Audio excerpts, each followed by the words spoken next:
This is Colin McGuigan for IFL TV. It would be wrong of me to start this interview without getting your Belfast impression. Now, we've done it with Eddie yesterday.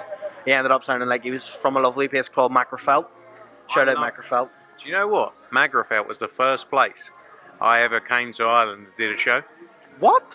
Paul McCluskey in the Macrofelt whatever centre. It was freezing cold, right? It was honestly one of the coldest places I've ever been in my life. I was 17 years old. 16 years, something like that. Mate, interesting place, Macrofelt. Did you enjoy yourself in Macrofelt? I can't remember, I just remember there's a funny story which I can't tell on here because I don't know if I get in trouble for it, but I'll tell you after. A funny story, which, yeah. Are you sure you can't tell it on camera because it could do numbers, this? We can cut it out if I need to. I don't know about the political side of it. Macrofelt's obviously, Ireland's obviously, there's a lot of political. Oh, okay.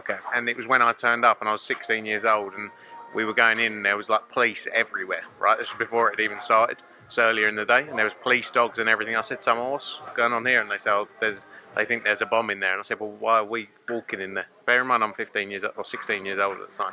So you can cut that out if you think it's not appropriate. But yeah, that's an everyday occurrence in Northern Ireland, to be fair. That was but when you're 16 years old and come from Romford, a bit of a different, not understanding, the what's gone on here historically, because I was a kid. That was a memory that will always live with me. I remember it's actually with Brian Peters, walked in there. I said, why are we walking in there then? He's like, it'll be fine. Macrofelt, what a place. But you tried to spin that so you get out of doing your Irish accent. Now you have to do it. You have to say what Eddie said yesterday. I know your name. I know your name. Any good? You smashed that, to be fair. Can you do a Dublin one though? Oh, I need to listen to something. Do a Dublin accent for me quickly. Dublin. Huh? Katy Taylor from Dublin. Katy Taylor from Dublin. Oh man, that was horrendous. Let's start the boxing chat. Frank, I know your name. that was decent. Frank, obviously, we're here in Belfast. Big show for Matchroom. I spoke to Eddie about the possibilities of 2024 coming back. He says possibilities look good if Michael Condon wins. Regardless of Michael Condon winning, there is headliners in Belfast. You've got Lewis Crocker, Tyrone McKenna, Padraig McCrory. Are Matchroom going to come back 2024? Yeah, look, I've wanted to work with Michael for a long time. Obviously, at the start, he signed with Top Rank, many years ago now. Do you want me to turn the music down? If possible.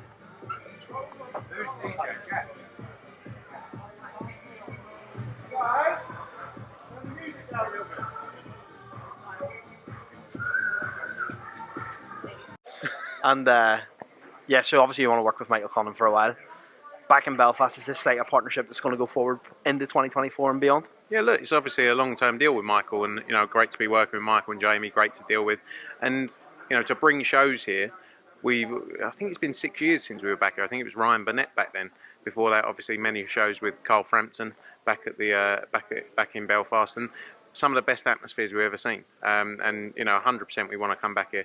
Like you say, you also got the Crocker McKenna fight as well. They've sold 1,200 odd tickets between the two of them. So there's a massive future here in Belfast, as we know, and a massive market for boxing. So it's a great way to end the year for us in the UK. And yeah, lots to look forward to. So we'll definitely be back here in 24. We've seen Lee Wood here. He's posted some photos this morning at Michael Connell's mural. Will we see that fight in 2024? Eddie kind of teased it yesterday and said that there's a potential there for that to be made, or do you believe that the Warrington fight will take precedent? Look, I think the Warrington fight is definitely right now the favourite, but I think there's definitely potential. There's so many exciting fights to be made in and around those divisions in 2024, sort of round robin between them all. So I definitely think we'll see, that happen at some point again. It's a natural fight. It was a great fight the first time around, and I think we will see that again, if not another fight. Whether you got to see who comes through. If Wood Warrington's the fight we make, the winner of that fights Michael. There's so many different routes we can go down, and they're the fights to be made, and they've all got huge followings. So I definitely think we'll see something in 24 between the group of those fighters. Off the back of last week, obviously Katy got the victory against Chantal Cameron. Great night for Matchroom in Dublin. Probably the best atmosphere I've ever experienced. But does that set up the Croke Park date? Have discussions begun for that yet? Yeah, honestly, probably the best night I've ever been at as well. We've been lucky enough to do shows at some of the best venues all around the world, but there is something special about a Katy Taylor fight week and a fight night. The atmosphere is literally unrivaled. And Saturday in Dublin was possibly the best show I've ever been at in terms of all-round atmosphere. You know, it was quite special. Only 9,000 people in there as well, but to create an atmosphere like that, you know, it sets up perfectly the opportunity to come back in next year with a big stadium show. And look, discussions have started. It was very public last time, all of it. So, you know, it's good to try and do things behind the scenes. As with a lot of things in boxing, it all becomes very public. But we're going to work hard. Our focus is to make a stadium fight for Katy Taylor in Ireland.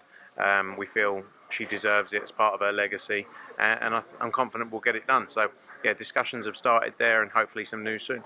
Do you believe that the Chantal Cameron trilogy takes precedent over the Serrano rematch? I think they're both massive fights. They're both huge fights. I think Chantal Cameron, you know, it's 1-1 obviously, but I think either of those fights can do the numbers. So our focus will be, I think first and foremost, we need to work on delivering the venue for it. That needs to be the focus for us right now.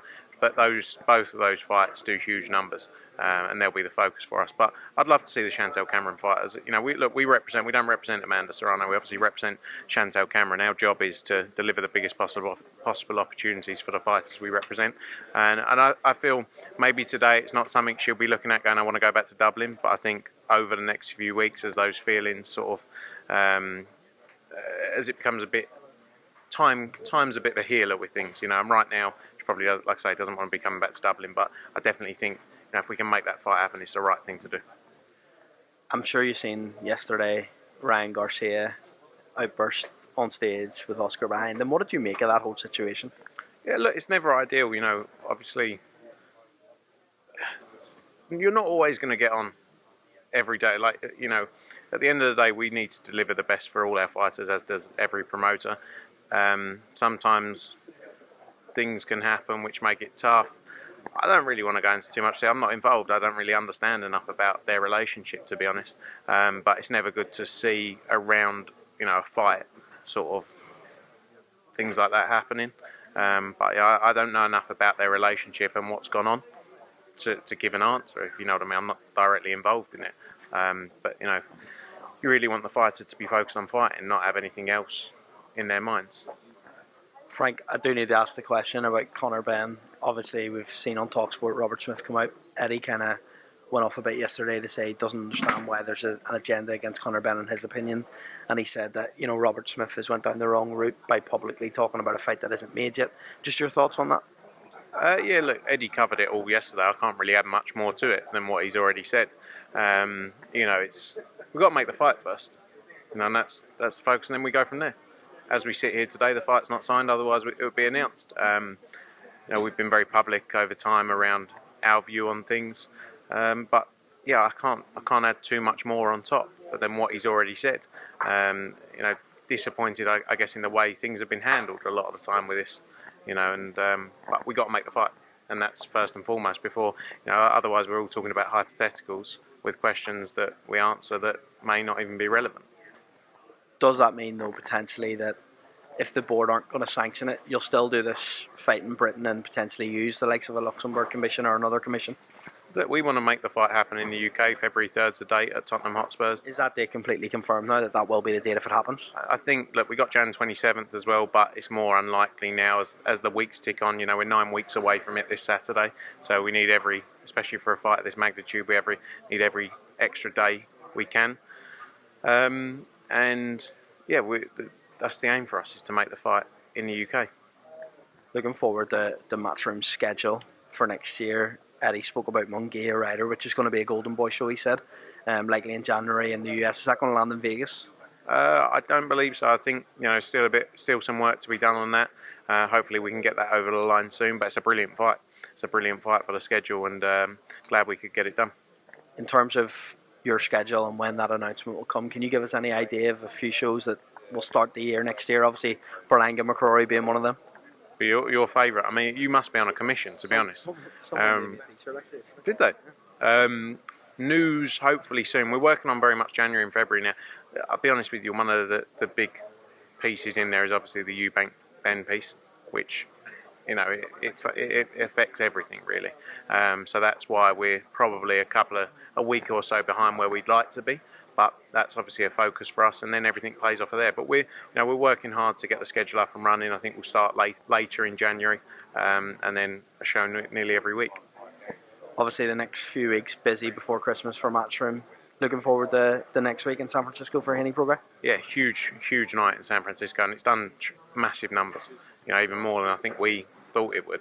It's a massive fight between the two of them. The numbers around social media as well for the fight itself are massive, and you got Devin Haney, one of the stars of the sport, but Regis Prograis believes he can go in there. Number one at 140 pounds, and I think we're in for a great fight. We're in for a great fight, great atmosphere as well.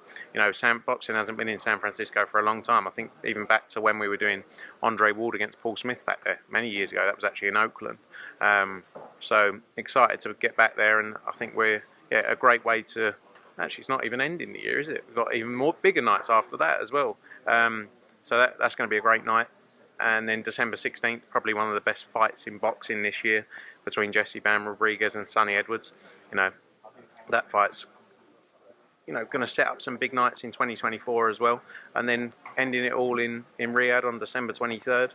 Obviously, Anthony Joshua, Otto Wilding, Deontay Wilder, Dimitri Bivol, Jai Patai from our end, and so many more massive fights on that card. So what a way to end the year, and what a year for boxing it's been as well. Not just events that we've been involved in, but boxing in general. We've seen some major events delivered this year that maybe we didn't think would happen. So it's been a great year for the sport.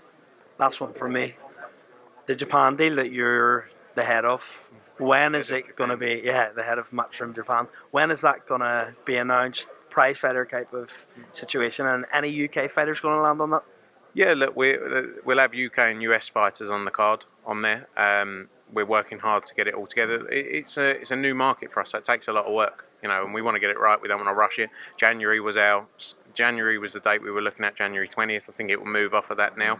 But news soon. Went on sale actually with our partners. They went on sale with the One Championship they're doing on January 27th or 28th there. So we're looking at February, March now. But the plan is still a prize fighter series, all to take place next year. And yeah, British and American fighters on the card. Frank Smith, one last Belfast impression. Go on, I know your name. I know your name. Frank Smith, thanks mate.